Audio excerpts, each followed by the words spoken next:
Hello, నేను మీ CS రావు. జగన్మోహన్ రెడ్డి గారి యొక్క పొలిటికల్ ఆపరేషన్స్ ఎలా ఉంటాయి అనే దాని మీద విశ్లేషణ తీసుకునే ప్రయత్నం చేద్దాం. ప్రస్తుతం మన దగ్గర ఉప్పల లక్ష్మణ్ గారు ఉన్నారు.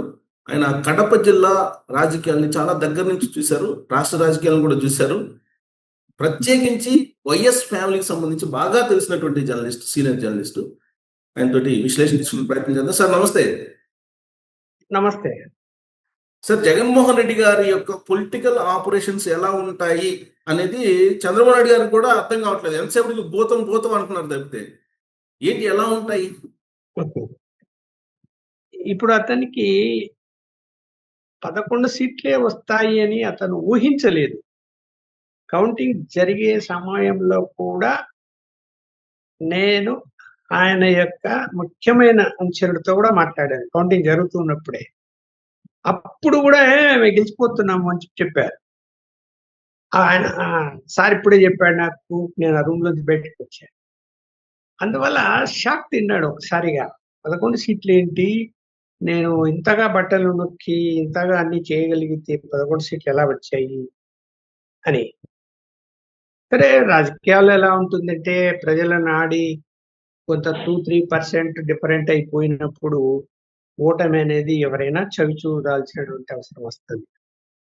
మరి ఎప్పుడు ప్రజాసేవకుడిగా ఉంటూ ఎవరికి ఏ సహాయం కావాలన్నా చేస్తున్న రాజశేఖర రెడ్డి గారు కూడా ఒకసారి పార్లమెంటు సీటుకు కేవలం 3,000 చిల్లర ఓట్లతోనే గెలిచాడు. 1,00,000 తక్కువ రాకుండా ఉండాలి. అట్లాంటిది ఓడిపోతానేమని భయపడ్డాడు. భయపడిపోయి ఆ కౌంటింగ్ స్టెప్స్ దిగుతూ కింద పడ్డాడు, భయపడిపోయి అరే ఓడిపోతున్నానేమో అని. సరే, ఎలాగో ఒక 3,400 ఎంత గెలిచాడు అనుకోండి. మరి ఇప్పుడు రాజకీయాలు అన్ని చవి చూడాలి. ఇప్పుడు ఇతను జీర్ణించుకోలేకపోతే ఎలాగా? తను మనస్తత్వం ఎలాంటిదంటే తను అనుకుంది జరగాలంటాడు.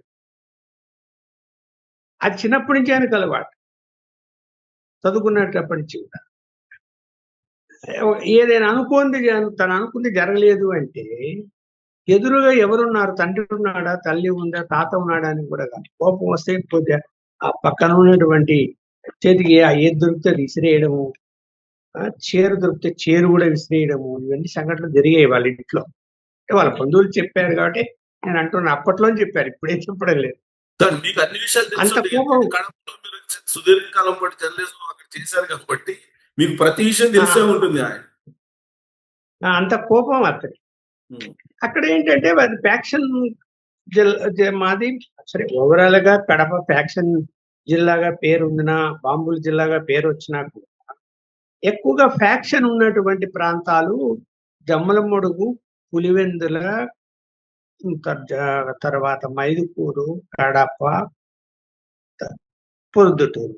అంటే ఈ పార్లమెంట్ సెగ్మెంట్ లో ఇటువైపు ఎక్కువ ఫ్యాక్షన్ ఉంది. అటువైపు రాజంపేట పార్లమెంట్ సెగ్మెంట్ లో పెద్దగా ఏం ఫ్యాక్షన్ ఉండేది కాదు. ఈ పులివెందుల్లో ఈ ఫ్యాక్షనిజాన్ని పూర్తిగా వన్ సైడ్ సపోర్ట్ చేసేటువంటి విధానం రాజారెడ్డి. తన మనసులో ఎవరైనా సరే తన వైపు ఉంటే వాళ్ళ కోసం అవతల వాళ్ళని కొట్టించడము, ఊరు వదిలిపెట్టించడము, హత్యలు గావించబడము, ఇవన్నీ జరుగుతుంటాయి సంఘటనలు. సరే, అక్కడ ఫ్యాక్షన్ ఉన్నప్పుడు అవి అప్పుడు రాజకీయాలకు సంబంధం ఉండదు. ఫ్యాక్షన్ లో వాళ్ళు ఎంతసేపు ఉన్న కట్ల తగాదాలు, ఇవన్నీ చిన్న చిన్న అంటే నీటి తగాదాలు, వీటి మీదనే గొడవలు ఎక్కువ జరుగుతూ ఉంటాయి. ఊర్లో 2 గ్రూపులు అనేది నడుస్తుంటాయి. ఇప్పుడు మనము తాతగారి నుంచి అదే రక్తము రాజశేఖర గారి రక్తమే మన జగన్మోహన్ రెడ్డి గారికి అని అనుకున్నప్పుడు రాజశేఖర రెడ్డి గారు కొంత బ్యాలెన్స్ గా ఆలోచించేవాడు. ఎవరైనా నాలాంటి వాడు వెళ్ళి నువ్వు ఈ తప్పు చేస్తున్నావు అంటే కొంచెంసేపు ఆలోచించి చర్చించి తప్పును దిద్దుకునేవాడు. తర్వాత ఆ తప్పు చేయకుండా ఆగేవాడు, వద్దనుకునేవాడు. ఎందుకు, తెలిసిపోయింది కదా అని. ఇప్పుడు ఇతని మనస్తత్వం అలా లేదు. ఇప్పుడు ఇతను ఎవరితో చర్చిస్తున్నాడు, ఎవరితో ఆ రాజకీయాలు ఆలోచిస్తున్నాడు అన్నాడు చెప్పండి. ఆ 2-3 వాళ్ళు కూడా అంత పెద్ద నాలెడ్జ్ ఉండి వ్యూహకర్తలు అయితే కాదు. ప్రజల రామకృష్ణారెడ్డి కానీ, వైవి సుబ్బారెడ్డి కానీ, లేకపోతే విజయసాయి రెడ్డి గారు వాళ్ళంతా వ్యూహకర్తల రాజకీయంగా, వాళ్ళంతా కొత్తగా రాజకీయాలు కూర్చుంటారు, వ్యాపారాలు చేసుకుంటారు. వ్యూహకర్తలు కాదు. ప్రజల నాడి ఏంటి? ఇప్పుడు వ్యూహకర్త అంటే నిజంగా రాజశేఖర్ అని చెప్పాలి. ఎందుకు?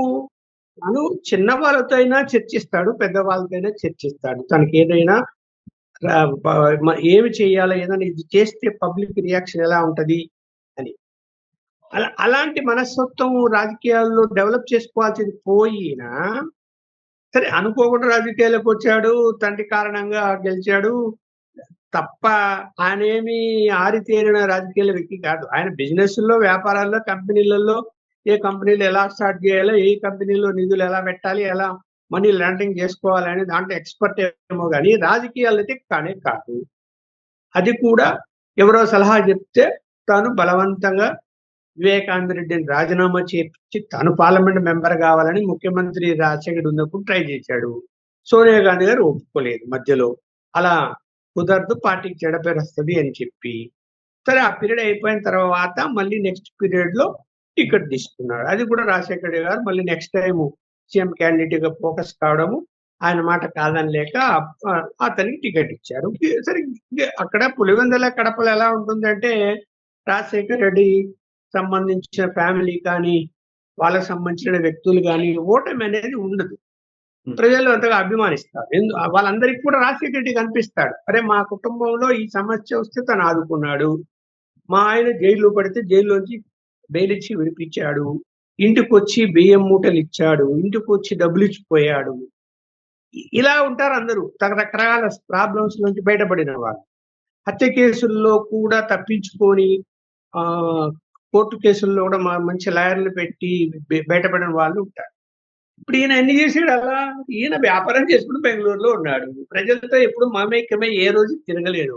పార్లమెంట్ మెంబర్ అయినాక కూడా అతను బెంగళూరులోనే ఎక్కువ ఉన్నాడు. ఎప్పుడు నియోజకవర్గం తిరగలేదు. వివేకానంద రెడ్డి బాగా తిరిగేవాడు. అందువల్ల ఈయనకి ఏంటంటే తను చదువుకునేటప్పుడు కోపం వస్తే ఒక పోలీస్ స్టేషన్ లో ఎస్ఐని టెలిఫోన్ పెడుతూ కట్టేపించాడు కూర్చొని. కట్టేపించి జూదం ఆడినటువంటి వ్యక్తులను సెల్ ఓపెన్ చేసి జీపులో కూర్చోబెట్టుకుని తీసుకుపోయాడు. వాళ్ళ ఊర్లో వదిలిపెట్టేశాడు. అంత కోపం అతని. ఆ ఎస్ఐని కూడా చూడు ఎదురుగా, తండ్రిని చూడని చెప్పే కదా. అలా ఇతను ఇప్పుడు కూడా పోనీ 5 సంవత్సరాలు ముఖ్యమంత్రి పదవి చేసిన తర్వాత అయినా తనలో మార్పు ఏమన్నా వచ్చి ఉందా, తను సామరస్యంగా పోదాం రాజకీయాల్లో, ఎవరైనా అందరూ ఒకటే అనేటువంటి భావన ఉండి, ఫ్యాక్షనిజము, కొట్టుకోవడాలు, చంపుకోవడాలు, దాడులు, వీటికి అతీతంగా మనం ఉందాము అని ఆలోచించినాడు అంటే ఆలోచించలే. ఇప్పుడు ఆయన పీరియడ్ లో అన్ని దాడులు జరిగితే తెలుగుదేశం వాళ్ళ మీద ఏ ఆపగలిగినాడు తను? ఏమి ఆపలేకపోయాడు కదా. మళ్ళీ సమర్థించాడు. ఇప్పుడు గతంలో జరిగిన దాడుల విషయంలో కూడా ఇప్పుడు సమర్థిస్తున్నాడు. మళ్ళీ మాజీ ముఖ్యమంత్రి అయినా కూడా వాళ్ళని సమర్థిస్తున్నాడు. అంటే నేరస్తులనే సమర్థిస్తున్నాడు. అక్కడ అది అలవాటే కాదన్ను. ఇప్పుడు అక్కడ ఫ్యాక్షనిజం నుంచి వచ్చినప్పుడు కొన్ని అలవాట్లు ఉంటాయి, ఆలోచనలు ఉంటాయి కాదన్ను. రాజశేఖర్ గారు మార్పు చేసుకోలే, ఆయనకు లేవు అలవాట్లు. ఎవరైనా మర్డర్ చేసి ఆయన దగ్గరికి పోతే కనుక నాతో పాటు ఉన్నాను రాని ఆయన ఎక్కడ పోతే అక్కడ కార్లో కూర్చోబెట్టుకుని తీసుకెళ్ళేవాడు, అరెస్ట్ చేయకుండా పోలీసులు. ఎస్పీలను పోయి ఏమండి అరెస్ట్ చేయకపోతే ఎట్లా, మాకు ఇబ్బంది వస్తుంది, పైనుంచి ప్రెజర్ వస్తుంది, మర్డర్ కేసులో మీరు అప్పగించండి, తీసుకుపోయి లేదా కోర్టులో హాజరుపరచండి అని చెప్పుకునే పరిస్థితి. అప్పుడు ఏమో రియలైజ్ అయ్యేవాడు, ఓహో వచ్చారు కదా, అడిగారు కదా అని వాళ్ళని వెంటనే కోర్టుకు హాజరుపరిచి పంపించేశారు. ఈయన దగ్గర అది కనపడడం లేదు. అంటే నేను కాపాడుతున్నా తప్ప తర్వాత రియలైజ్ అవుతానని అనుకోవటం లేదని నేను అనుకుంటున్నా. రియలైజ్ అవ్వడు తను, అదే దారిలో వెళ్తాను అనుకుంటాడు.